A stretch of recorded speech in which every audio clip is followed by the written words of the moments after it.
Cara tetas buka jahitan tapak kasut.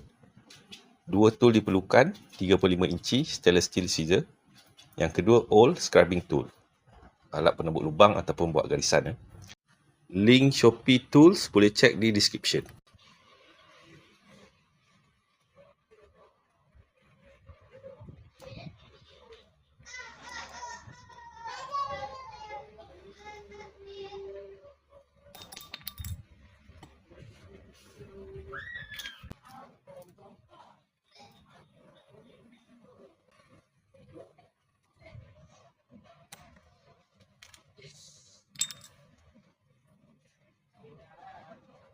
Step sama, cungkil.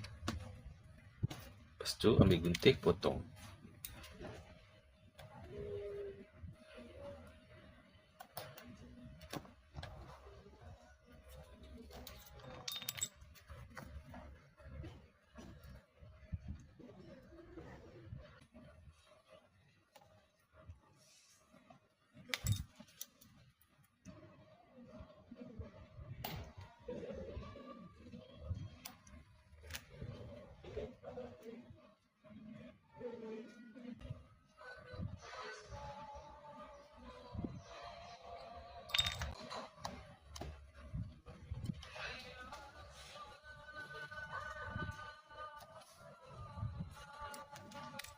Dah berjaya buka tapak yang bawah kasut dia terkeluar sikit kan.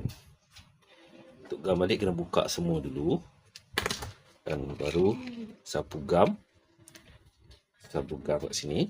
Dah kasut dah kering baru lekat. Jahitan kat sini tak perlu buka, jahitan depan ni je. Asal dia macam ni. Jahitan bawah, turun ke bawah ni. So naik balik sini, keliling turun bawah ni. So kita nak buka yang ni. Kat sini tetas, keliling sampai tetas sini. Tetas sini. So, kalau nak tetas sikit kat belakang ni pun okey. Tu ada access. Kita korek kat sini. Okay, ni untuk buka tapak yang bahagian bawah sekali. Kalau untuk buka tapak ni, yang putih buka jahitan ni.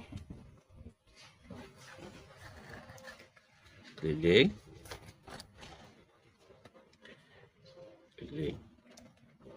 Okay, since saya nak buka tapak yang ni je. So, jahitan yang dekat bahagian ni je. Boleh, bekas jahitan. Bintik. Okay, dah boleh buka. Kalau nak gam balik, macam biasa lah. Sapu gam kat sini, bagi kering dulu-dulu. Dan kasut tu, dekat balik. Okay, settle. Okay, tool dia basically dua lah. Dia ni.